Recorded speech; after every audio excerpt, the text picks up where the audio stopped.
Good morning. Thank you for joining us. I'm Ken Miller, the Greenville City Police Chief. Today I'm sharing the findings of a months-long investigation into the death of Jared Raymond Johns, a 24-year-old Army veteran who took his own life on September 11th of 2018.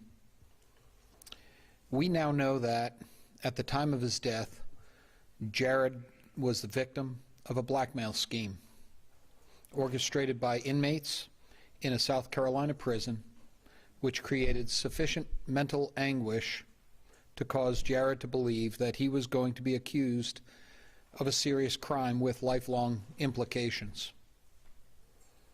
We'll outline this case and our findings in more detail during this briefing. Today's announcement is the culmination of months of intensive, coordinated, and multi-jurisdictional investigation. In addition to GPD, other agencies involved in the investigation or charging are present, as well as members of Jared's family. I'd like to identify Officer James Leewood from the Greenville Police Department, who led the investigation on our behalf. Director Brian Sterling, the director of the South Carolina Department of Communications, and he's brought a team with him from SCDC. 13th Circuit Solicitor Walt Wilkins, thank you for joining us. Deputy Solicitor William McMaster and Assistant Solicitor Brian Maroney, all from the Solicitor's Office, who have worked closely with Detective Leewood in this case. Agent Stephen Mullins from Homeland Security. Greenville County Deputy Coroner Gary Sessions, Jared's mother, Kathy Bowling, and Jared's father, Kevin Johns. Thank you for joining us today. To begin, we all share our most heartfelt sympathies with you. No parent should ever suffer the loss of their child, particularly under such nefarious circumstances. I hope our work over these last several months provides you with some of the answers that you've been seeking. Tragically, too many members of our community endure events in life that they feel are insurmountable, so overwhelming that they feel they have no way out and no one to turn to. And as a veteran myself, it saddens me to share that too many of these people in these situations are veterans themselves. On the afternoon of September 11th of last year, Jared's twin brother Jacob returned to their shared apartment and found Jared deceased in his bedroom. He had committed suicide by shooting himself. Suicide investigations are difficult and present many challenges. Detectives are often able to conclude that the departed took his or her own life, but physical and medical evidence cannot explain the why. Surviving friends, family, parents, they live every day heartbroken and sometimes guilt-stricken, and they want to know why. Jared's death was determined as suicide by the Greenville County Coroner's Office. Written and recorded messages left by Jared indicated that he intended to take his own life, and this was supported by other evidence collected and analyzed on the day of his death. One of the messages left by Jared was displayed on a dry erase board inside the apartment, and it read, "I'm sorry. I've messed up. I love you all. This is not what I wanted. Tell my sons I was a good man." Our conversations with friends and family suggested that Jared was battling depression, and it was believed that this was the primary motivating factor for his suicide. But text messages discovered on his cell phone led to questions by his family and subsequently GPD detectives, in particular Detective Leewood. Analysis of Jared's cell phone messages show that he had been communicating texting with a woman days before his death. Additional correspondence was also discovered. These were from individuals representing themselves as parents of the woman and calls from alleged police in the Greenville area. The messages suggested that Jared had engaged in inappropriate conversations with an underage girl, and upon payment of several $100s, the parents would not go to the police. They would forego making an allegation against Jared. Jared's correspondence by texts and calls with who he thought was both the father and mother of the woman were polite and respectful. It appears that he was in disbelief about what the man and woman, alleged parents, were suggesting occurred, and we believe that Jared had no idea that he was being blackmailed. With the information obtained from Jared's phone, detectives began the search for the person or persons who authored the messages.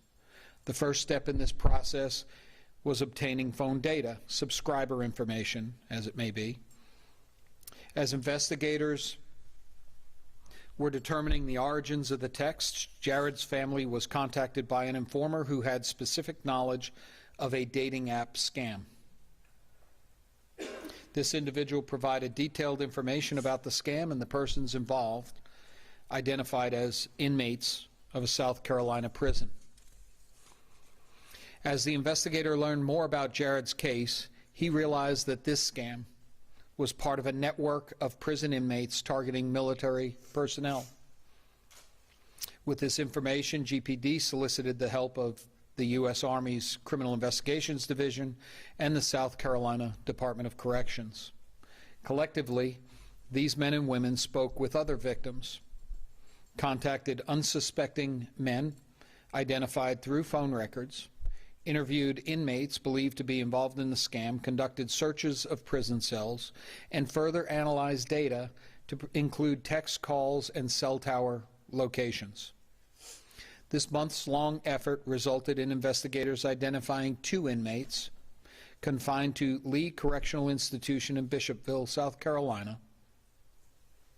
Investigators believe that these 2 men used contraband cell phones to operate a dating app scam referred to by law enforcement as sextortion. This scam involves inmates using smartphone apps to represent themselves as young, attractive women. Conversations with men quickly escalate to the exchange of pictures, oftentimes partially or fully nude photographs. After the exchange of pictures takes place, the men are immediately contacted by a person representing themselves as the mother or father of a young girl. Demands for money are made upon the threat of criminal charges being taken out. Because service members have so much to lose, they often capitulate, even when no wrongdoing has occurred. In cases where victims are identified as active members of the U.S. military, federal law enforcement has jurisdiction and oversight over the incident. Because Jared was not on active duty, and because Jared's death occurred in the city of Greenville, the Greenville Police Department held jurisdiction to investigate this case. Upon consultation with the 13th Circuit Solicitor's Office, we determined that sufficient evidence exists to charge the 2 inmates, with blackmailing Jared Johns in September of 2018. We believe these 2 inmates conversed with Jared via a dating app, sent images of scantily clad women, and then followed up with demands for money. These 2 men are identified as John William Dobbins, Jr., 59, of North Charleston, South Carolina, and secondly, Carl Richard Smith, Jr., 43, of Simpsonville, North Carolina. Both men are charged with blackmail, which is a 10-year felony in this state. I'd like to pause a moment to speak directly to those who are experiencing personal crisis and to their families and their friends. You're not alone. Many people in our community experience crises. We have community organizations filled with men and women dedicated to helping you. We routinely partner with organizations such as Greenville Mental Health, NAMI, and Upstate Warrior Solutions. Thank you for being present today. To help those in need, we train our officers on how to respond to people in crisis. And we try to represent the best practices from a policing agency standpoint in working with our community and training our individual officers and staff to helping those in need. Whether you contact these organizations directly or you reach out to us, we want to help you find that assistance that you need to work through your crisis. No one should feel that there is no alternative remaining beyond taking your own life. Please let us help you before it's too late. I want to thank you, and thank you again for joining us on behalf of the police department and all its members. We're sorry. At this time, I'd like to invite Director Sterling to speak with you about this case. He'll be followed by Solicitor Wilkins, and then we'll take any questions that you have. Thank you. Good morning. I'm Brian Sterling with the South Carolina Department of Corrections. To the Johns family, I just met a second ago. I cannot contemplate what y'all are going through. They shouldn't be here today. There's a simple solution that we've been advocating for since I got there at the Department of Corrections. That is to jam these cell phone signals. What the public needs to know is all those folks that y'all cover in the media that are on the front pages of the paper committing these heinous crimes, they are physically incarcerated, but as we see today, they are virtually out there amongst us. And there's a simple solution: jamming.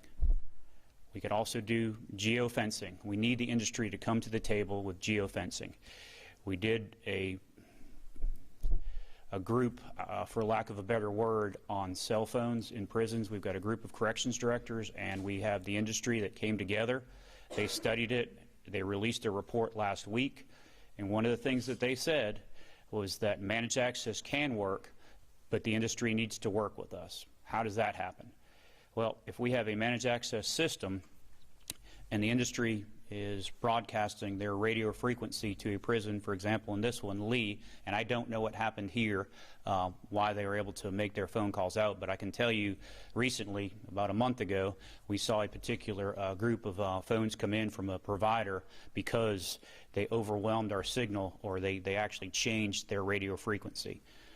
So if the industry does not tell us in advance or work with the managed access company, all of a sudden that radio frequency goes from, say, ABC to XYZ.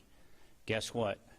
Those folks that are incarcerated are constantly trying to figure out what's happening with that signal. Once they figure it out and know that that signal has changed, those phones will flood in. We don't need that to happen. We're taking a multi-layered approach at corrections. We've got front gates with scanners. We've got 50-foot netting. We've got the managed access system at Lee.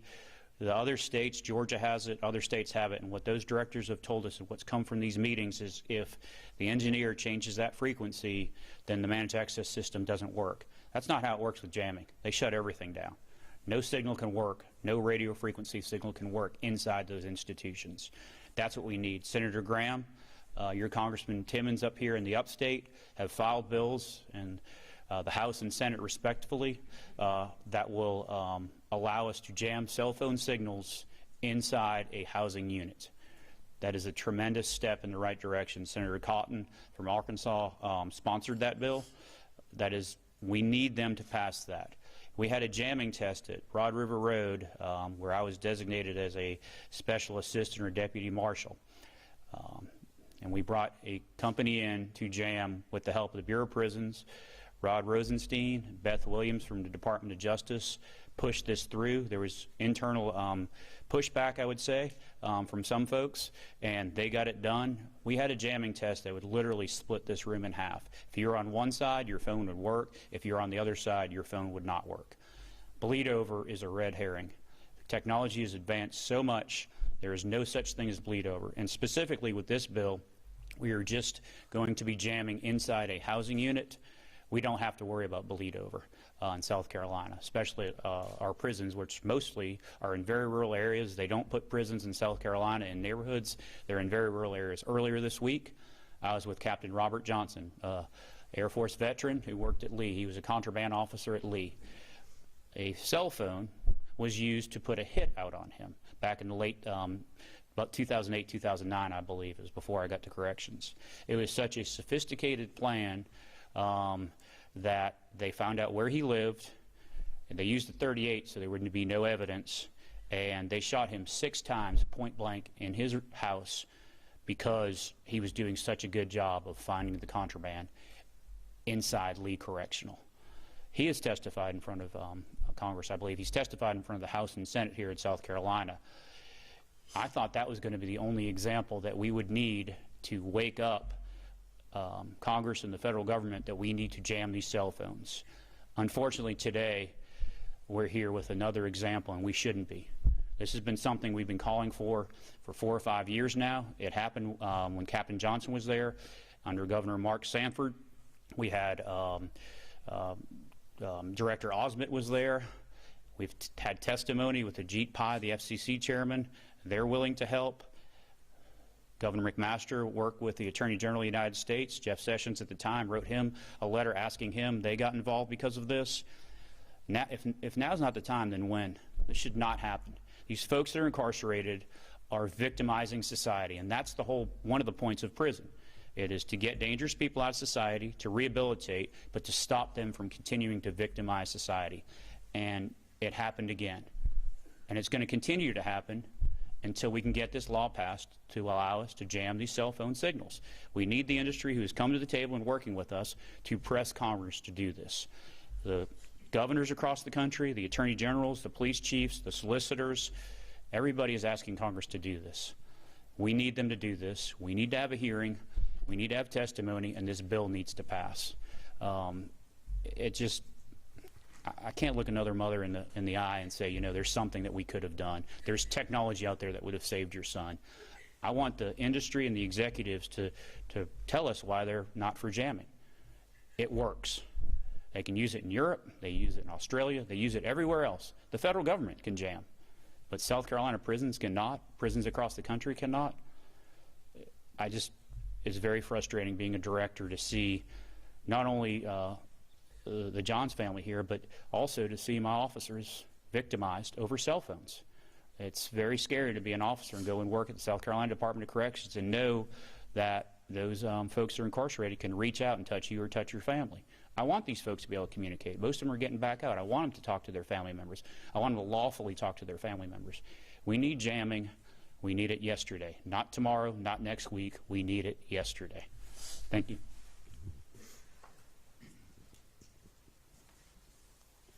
Thank you, Brian. Thank you, Chief. Detective Leewood, thank you for all your work on this case. Law enforcement has spent a lot of time and resources investigating this widespread fraudulent act that a lot of cases have been made. I know the U.S. Attorney's Office is currently investigating a number of defendants with the exact or similar facts regarding this particular extortion scam.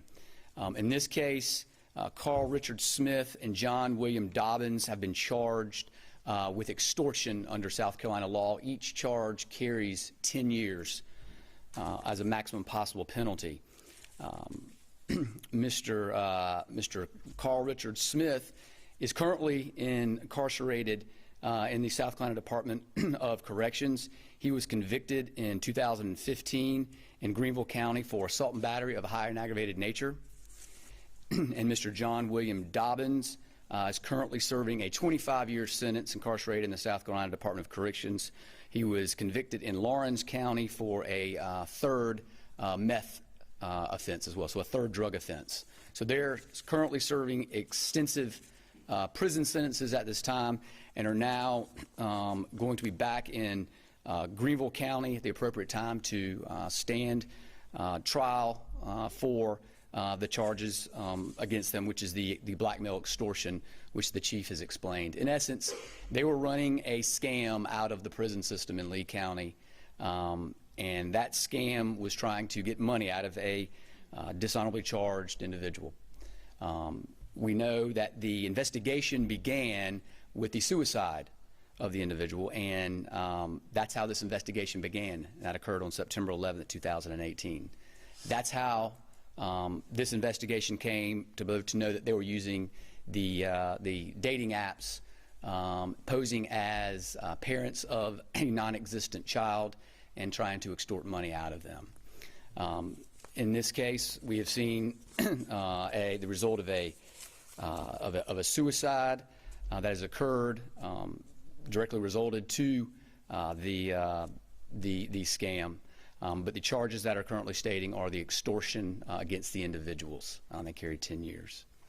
If you have any questions regarding that or the prosecution, I'm happy to continue further. I know there may be some questions for Director Sterling, or I'm sorry if I misspoke. He was honorably discharged. There was no. If I said dishonorably, I apologized. He was honorably discharged from the military. Does the press have any questions they'd like to follow up on this issue? This crime, these charges affect so many different issues that different areas of government are facing. You've got prison safety that Director Sterling is facing. You've got investigations of these complex crimes, as well as the prosecution of the extortion themselves, and the results of prisoners being allowed to engage in unlawful behavior behind prison walls, which is certainly an important issue that we are facing as well. Yes. Do you anticipate more charges against these two? At this time, I don't anticipate any more charges, but of course the investigation is always ongoing. But we'll just have to wait and see. But you anticipate charging more inmates than? Not related to this specific case. Okay. Related to some other defendants? There are other investigations going on from a myriad of different agencies, and it just depends how those are progressing and which agency. Do you have any idea how many inmates may have been involved in this? In this particular case, it's my understanding these two individuals with this particular victim.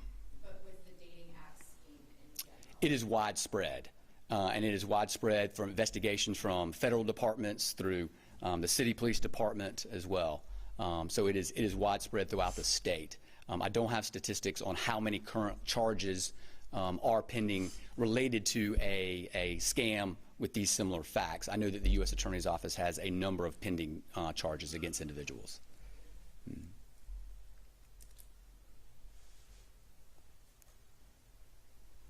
Any other questions? Chief, do you have anything else to say?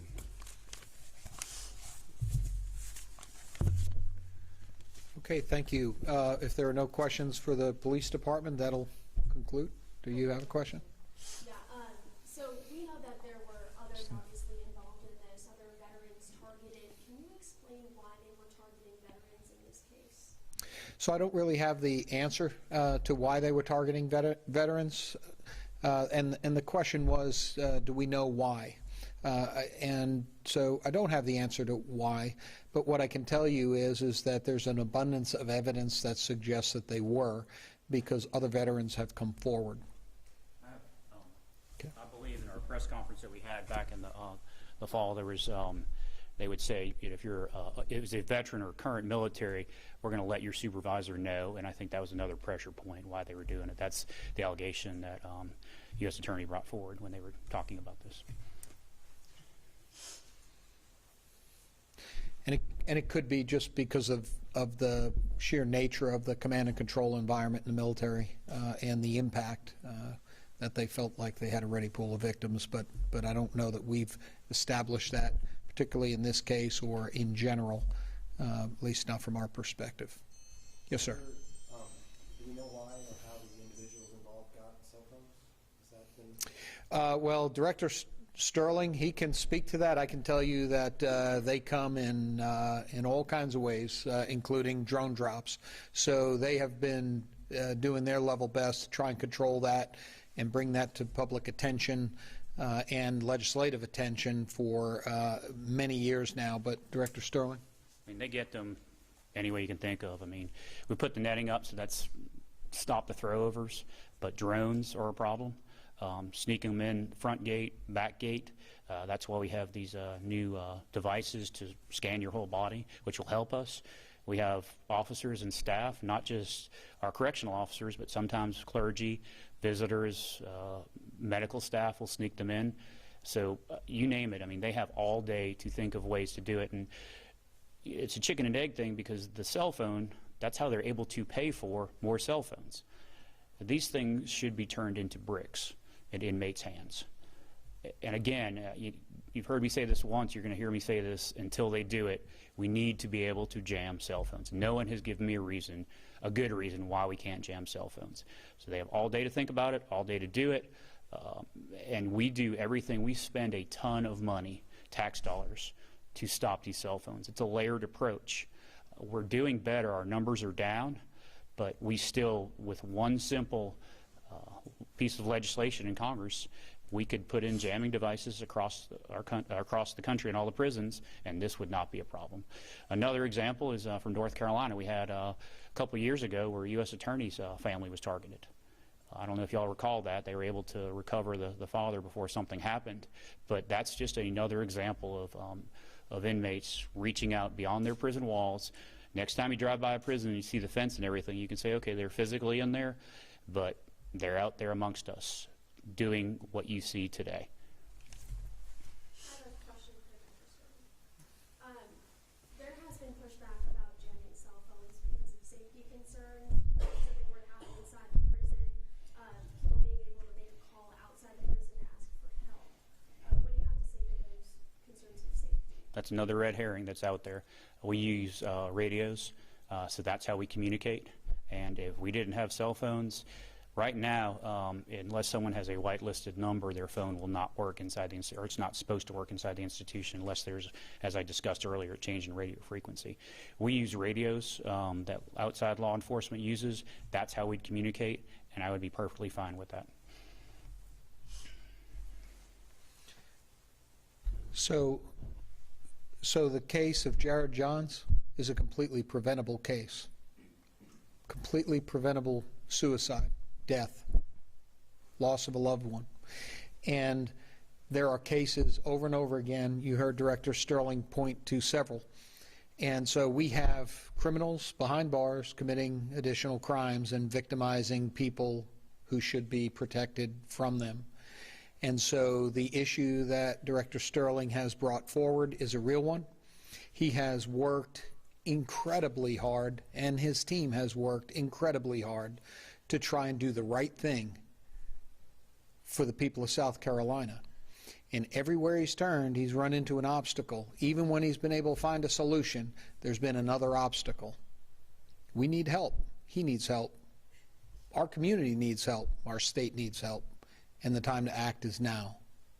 So we don't have another Jared Johns dying because he's been extorted, he's committed suicide, or we don't have another individual who is assaulted, murdered because of a hit ordered from a South Carolina prison, or quite frankly from any other prison throughout our country. So thank you.